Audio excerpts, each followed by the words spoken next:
nonton sampai habis. Yang perlu teman-teman pahamin ya, kripto itu merupakan aset dengan market cap yang cenderung kecil ya, overall kripto dibanding saham sama forex. Jadi opportunity alias kesempatan di dalam dunia market kripto itu masih sangat besar. Tapi yang kalian perlu di akhir gimana cara tradingnya, pakai trading view, analisa kayak gimana dan sebagainya ya. Tapi kita mulai dari cara manajemen resikonya dulu ya. Jadi 10 juta yang teman-teman punya sebelah sini, pastiin ya, gue anggap di sini 10 juta ini udah jadi uang yang kita bilangnya tanda kutip dingin ya.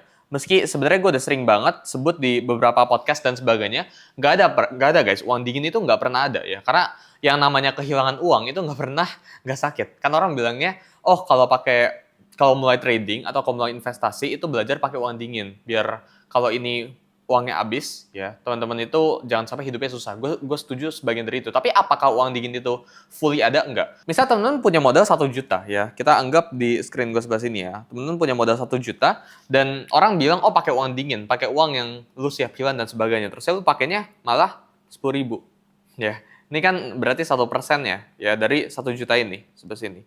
Nah ini kan sangat-sangat pastinya nggak wise ya. Jadi teman-teman itu masuk ke market dengan modal cuma 10.000, terus saya kalah, pasti mainnya. Karena 10.000 itu teman-teman anggap itu sebagai uang dingin, padahal ini kayak uang main-main banget. Jadi yang perlu teman-teman pahamin, pertama, nggak ada yang namanya itu uang dingin. Ya, jadi lu harus pakai, ini kayak kata mentor gue ya, lu harus pakai uang yang lu nggak siap hilang, tapi kalau hilang, nggak nyusahin hidup lu. Jadi misal, 10 juta sebelah sini, teman-teman modal 10 juta sebelah sini. Ya, gimana cara manajemen resikonya? Ya, di crypto market.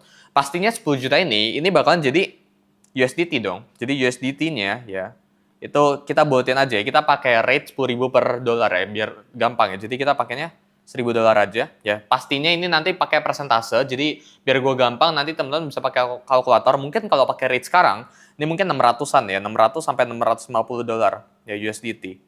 Ya, tapi biar gampang perhitungannya, gue bakalan pakai $1.000 aja ya. Yang teman-teman perlu pahamin, kita bakalan pakai ya kurang lebih 70 sampai 80%-nya ini di spot market, guys.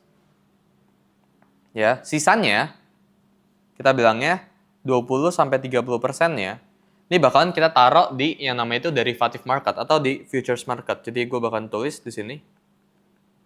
Ya. Jadi kita bilangnya 70 sampai 80%-nya alias 700 sampai $800. Ini bakalan kita taruh di spot sebelah sini. Dan sisanya ya 20 sampai 30 ini bakalan kita taruh di futures alias derivatif. Tujuan kita trading itu apa? Buat mengumpulkan lebih baik Bitcoin. Jadi teman-teman perlu pahamin ya. Tujuan kalian di futures sebelah sini yang gue bakalan mark ya. Nah, tujuan teman-teman futures di sebelah sini itu profitnya itu kita bakalan pindahin ke spot alias kita bakalan pindahin ke Bitcoin. Ya, jadi teman-teman ini perlu pahamin konsep yang namanya trading for Bitcoin. Ya, alias semua atau apapun yang teman-teman tradingkan itu harus berhasil outperform Bitcoin. Kalau Bitcoin itu mengalami kenaikan 5%, maka ya apapun aset yang teman-teman tradingkan atau altcoins yang lu tradingin itu harus di atas 5% gainnya. Kalau nggak, percuma lu ngapain trading altcoins kan? Lu ngapain tektokan derivatif? Mendingan lu invest ke Bitcoin saja ya. Jadi yang teman-teman perlu pahamin, konsep pertama itu instant growth ya, teman-teman at least nggak kehilangan modal awal yang lu awal tanamin. Karena yang perlu dipahamin ya sampai sini, orang itu mencoba buat flip uang 10 juta ini jadi ratusan juta, tapi baik yang gagal. Mungkin yang disorotin di media itu orang-orang yang berhasil, dan ya gue nggak ada problem ya sama mereka ya. Orang yang berhasil ngerubah duit 10 juta jadi 100 juta, 10 juta jadi 1M dan sebagainya itu hebat, mereka hebat. Cuma itu ada satu bias guys, namanya itu survivorship bias. Jadi dimana dari ribuan orang yang mencoba, coba lu sekarang bayangin di rumah ya, dari ribuan orang yang mencoba buat modal trading kripto 10 juta, berapa banyak sih yang berhasil? Ya, jadi mungkin kalau lu ngerasa lu sedikit NPD ya lu coba aja trading 10 juta, nggak usah pakai risk management, lu all outin gitu. Apakah berhasil multiply? Ya, odds-nya sangat kecil gitu. Jadi itu pertama ya, jadi ada yang namanya survivorship. Langsung aja kita masuk ke dalam charts ya. Sebelum itu, gue pengen ajarin dulu ya risk management di sebelah sini.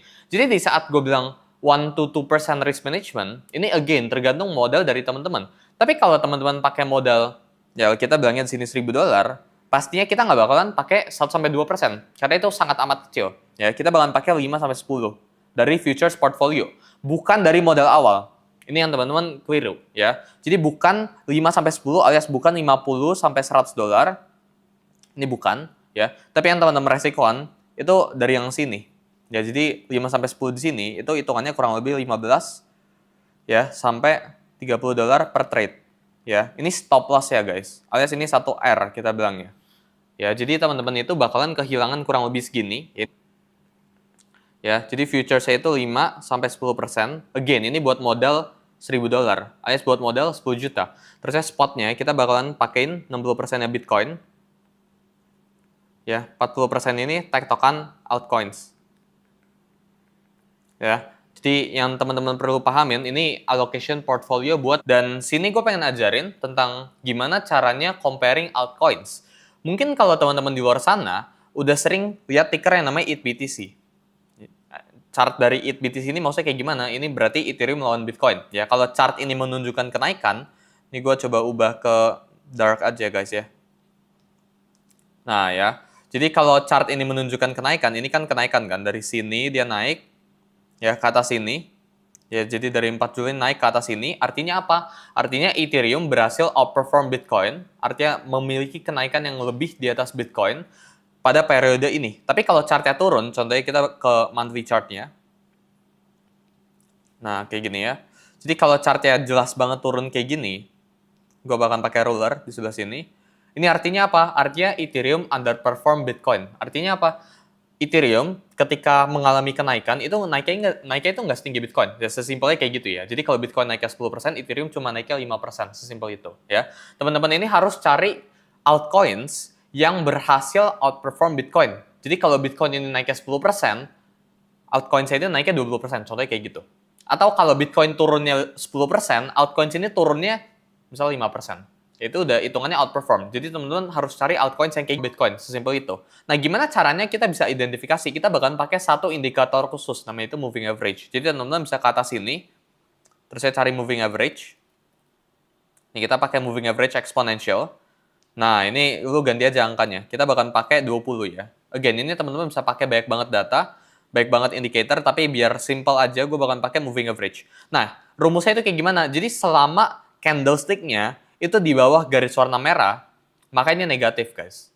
Maka ini bukan, kita bilangnya underperform, maka kita bilangnya altcoins ini underperform Bitcoin. Ya, jadi kalau di range sebelah sini, kayak yang gue kotakin, misal rectangle ya, dari sini ke sini, nah ini underperform guys, kita bilangnya.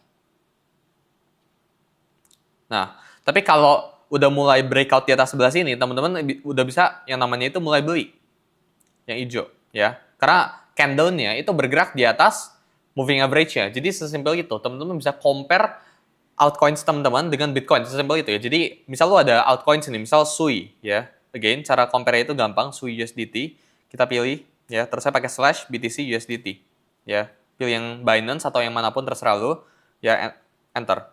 Nah, sesimpel itu. Jadi di saat SUI lawan Bitcoin ini mengalami kenaikan, alias bergerak di atas garis warna merah sebelah sini, maka it's time to buy SUI, sesimpel itu ya. Tapi di saat kita underperform, alias SUI-nya ini underperform, bergeraknya itu, candlestick itu bergerak di bawah garis warna merah sebelah sini, gue rasa spotnya udah clear. Sekarang kita bakal masuk ke futures trading. Jadi buat teman-teman yang pengen dapetin alpha dalam market, itu teman-teman bisa buka exchange, kita pakai yang namanya metode new listed coins guys. Ini gue buka ya, contoh gue nggak dibayar ya. Teman-teman bisa pakai exchange, di beberapa checks yang lumayan banyak derivatifnya, contohnya kayak Bybit itu ada, Bitget itu ada, tapi ini gue nggak dibayar ya sama mereka berdua buat video ini ya. Terus saya teman-teman ke bagian new listed coins, ya, terus saya ke derivatif ya. Jadi ini ada list coins, baik sekali buat ditradingkan. Ini new listed coins ini cenderung yang paling performing. Atau teman-teman bisa ke gainers, ke bagian gainers ya, jadi top gainers sama top losers, ya. Konsepnya itu kita bakalan short the top gainers, kita bakalan long the top losers.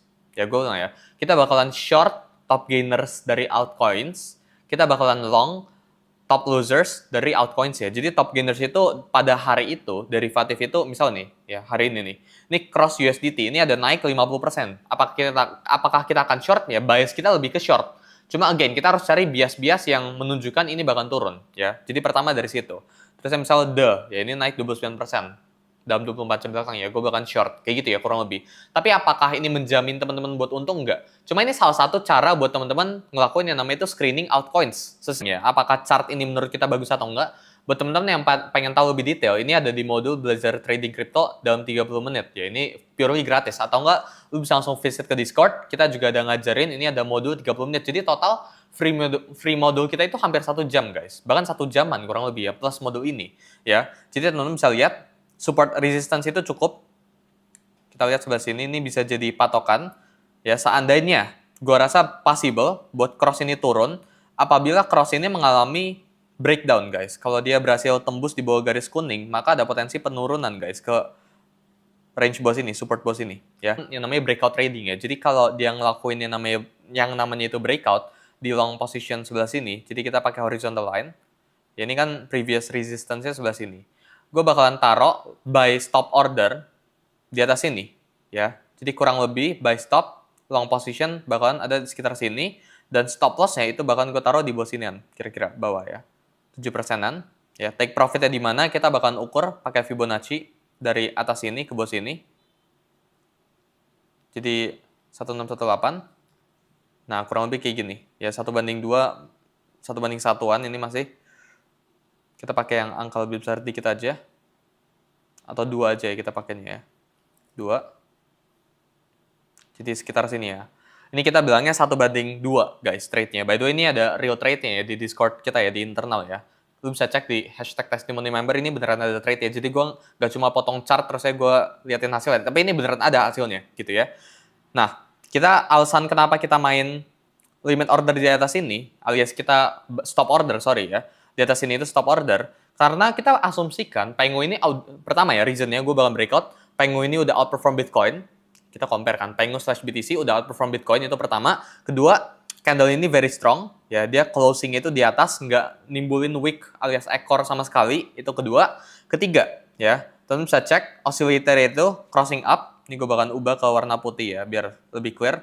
Oscillatornya crossing up, ketiga sebelah sini, dan kita bakalan pasang stop order. Jadi teman-teman harus biasain, kalau teman-teman masih new, jangan sering pakai market order. Jadi market order itu biasanya orang nggak analisa sama sekali, tapi mereka tuh langsung ngeklik aja karena ngelihat atau karena greedy, ya ngeliatin candle yang gerak gila-gilaan, terusnya volatile gila-gilaan, terusnya orang jadi greedy, terusnya asal market order. Jadi biasain kalau teman-teman Pengu ini rally, dan di saat Pengu ini udah kurang lebih 1/1, ini kan kurang lebih udah 1/1, kita bakalan naikin stop loss kita, ya stop loss to break even, alias gue bilang SL plus, ya SL plus atau SL to BEP. BEP itu break even ya. Jadi di saat seandainya Pengu ini drop ke bawah sini lagi, apa yang kita lakuin ya ini kita break even trade-nya ya. Kita nggak rugi apa-apa, nggak untung apa-apa. Tapi kalau secara statistik ini kita untung hitungannya, karena setiap kali kita ngelakuin yang namanya open position, ya kita udah anggap trade kita itu rugi, yaitu secara mental model yang kita harus approach, taruh langsung ke spreadsheet, ya confirmation lu itu apa aja ya. Kayak tadi gue bilang ya. Jadi kita langsung aja buat sebelah sini. Teman-teman bisa langsung buat apakah outperform Bitcoin. Nah, kayak gini. Terus ya lu pasangin yes gitu. Terus ya kedua kan momentum indicator-nya kayak gimana. Oh sorry, above EMA 20 alias ini aturan teman-teman ya. Terus ya baru breakout atau breakdown kan. Stop order. Jadi kita lihat dulu apakah ini outperform Bitcoin, jawabannya yes. Above EMA, ya candle-nya itu di atas EMA 20-nya, ya very far. Ya, terusnya kita cek ke chartnya Ethereum USDT lagi di H4 sebelah sini. Nah, kali ini kita bakalan pakein apa guys? Kita bakalan pakai breakout atau breakdown. Ya ini kan range-nya kan, dari atas sini ke bawah sini. Ini kan range buat Ethereum. Ya, jadi kalau Ethereum ke bawah sini, kita bilangnya Ethereum melakukan yang namanya breakdown. Tapi kalau Ethereum ke atas ini Ethereum itu melakukan yang namanya breakout. Ya, jadi kita tinggal centangin, yaitu breakout. Ini kita pakai strip, ya kita bahkan pasangin stop ordernya. Jadi teman-teman itu bisa pakai namanya checklist ya, checklist di dalam spreadsheet atau bahkan pakai trading journal. Tapi trading journal itu bukan ditaruh entry price berapa, stop loss-nya berapa, take profit-nya berapa, bukan taruh itu. Tapi lu taruh biasanya kalau trading journal ini agak out of topic, tapi lu bisa taruh confirmation-nya apa aja ya dari setup lu. Itu pertama bisa. Atau enggak lu pasang yang namanya itu perasaan lu ya pas itu. Pas lu lagi pengen enternya itu apa yang lagi lu pikirin, itu yang lu taruh dalam trading journal ya. Gitu. Dan kita berarti sekarang, jadi gue cuma ngasih real case di sebelah sini. Tapi kurang lebih konsep tentang Misal teman-teman punya modal 10 juta, itu cara tradingnya kurang lebih kayak gini guys. Jadi kalau kita pisah, ya, 70%-nya itu kita bakal taruh ke spot, ya. 30%-nya kita bakal taruh ke futures, dan futuresnya itu kayak gini cara mainnya. Spotnya dan futuresnya harus selalu di-compare sama Bitcoin. Altcoins apapun yang teman-teman beli itu harus selalu di-compare sama Bitcoin. Karena altcoin sekarang itu ada total, terakhir gue cek datanya 36 juta dan sangat sedikit yang berhasil outperform Bitcoin. Ya, jadi gue rasa itu aja kesimpulannya tentang